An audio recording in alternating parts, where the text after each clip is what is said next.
এবার কি তাহলে খায়রুলের আসল বাবা খালেদ চৌধুরী সব সত্য কথা খায়রুলের কাছে ফাঁস করে দেবে? আর অন্যদিকে শহীদ শিলাকে বিয়ে করতে যাচ্ছে। তো কি ঘটতে চলেছে দেনা পাওনা নাটকের ১১৭ নম্বর পর্বটিতে, এবং ১১৭ নম্বর পর্বটিতে কবে এবং কখন আসবে? তো এই নাটক সম্পর্কে সকল আপডেট জানতে পারবেন আজকের এই ভিডিওতে। তাই ভিডিওটি স্কিপ না করে লাইক দিয়ে সম্পূর্ণ ভিডিওটি দেখতে থাকুন। আসসালামু আলাইকুম গাইজ, সবাই কেমন আছেন? আশা করি সবাই অনেক ভালো আছেন। তো বরাবরের মতো আমি হাজির হয়ে গেলাম সিনেমাওয়ালা এন্টারপ্রাইজ নিবেদিত দেনা পাওনা নাটকটির ১১৭ নম্বর পর্বটির অগ্রিম খবর নিয়ে। তো ইতিমধ্যে কিন্তু ১১৬ নম্বর পর্বটি আপলোড হয়ে গেছে। ১১৬ নম্বর পর্বটি কে কে দেখেছেন তা অবশ্যই কমেন্টস করে জানাবেন। ১১৬ নম্বর পর্বটি এখনও যারা দেখেননি তারা অবশ্যই দেখে নেবেন। ১১৭ নম্বর পর্বটি আপনারা এমন কিছু সিন দেখতে পারবেন যা পুরো নাটকের কাহিনীটা আরও ধামাকা হবে। এবার তো গাইস নাটকের মোড় পুরোটাই ঘুরে যাচ্ছে।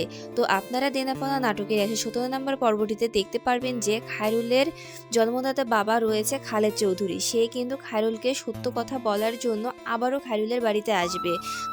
তখনই তো দেখব খায়রুল বাড়ি থেকে বের হচ্ছে। খালেদ চৌধুরী যখন খায়রুলকে দেখে সত্য কথা বলার চেষ্টা করবে যে আমি তোমার আসল বাবা, তখনই খায়রুলের যে পালক বাবা রয়েছে অর্থাৎ শহীদের বাবা, সে কিন্তু খায়রুলকে ডেকে নিয়ে যাবে অন্যদিকে। আপনারা দেখতে পারবেন শিলার সাথে শহীদের সম্পর্ক ছিল, তারপর কিন্তু শিলার অন্য জায়গায় বিয়ে হয়ে গেছে। এখন যখন শিলার ডিভোর্স হয়ে গেছে, এখন কিন্তু শহীদ শিলাকে গোপনে বিয়ে করতে চায়।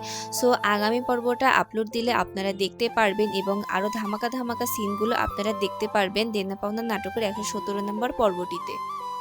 তো এখন আপনাদের বলে দিচ্ছি দেনা পাওনা নাটকের ১১৭ নম্বর পর্বটি কবে এবং কখন আসবে। তো সেটি বলে দেওয়ার আগে অবশ্যই আমাদের চ্যানেলটি সাবস্ক্রাইব করে রাখবেন, কারণ আমাদের এই চ্যানেলে কিন্তু সবসময় এরকম নাটকের আপডেটগুলো দিয়ে থাকি। তো দেনা পাওনা নাটকটি ১১৭ নম্বর পর্বটি আপনারা আগামী রবিবার দুপুর ১২টায় সিনেমাওয়ালা এন্টারপ্রাইজ ইউটিউব চ্যানেলে পেয়ে যাবেন। তো নাটক সম্পর্কে যে কোনো ধরনের আপডেট ও নাটকের পর্ব সবার আগে দেখতে চাইলে অবশ্যই আমাদের চ্যানেলটা সাবস্ক্রাইব করে রাখুন। তো আপনারা এই ভিডিওটা কে কোন জেলা থেকে দেখছেন তা অবশ্যই কমেন্টস করে জানাবেন। আপনাদের এই কমেন্টসগুলো পরবর্তী ভিডিওর মাধ্যমে জানিয়ে দেওয়া হবে। দেখা হবে নতুন কোনো ভিডিওতে। সবাই ভালো থাকবেন, সুস্থ থাকবেন। আল্লাহ হাফিজ।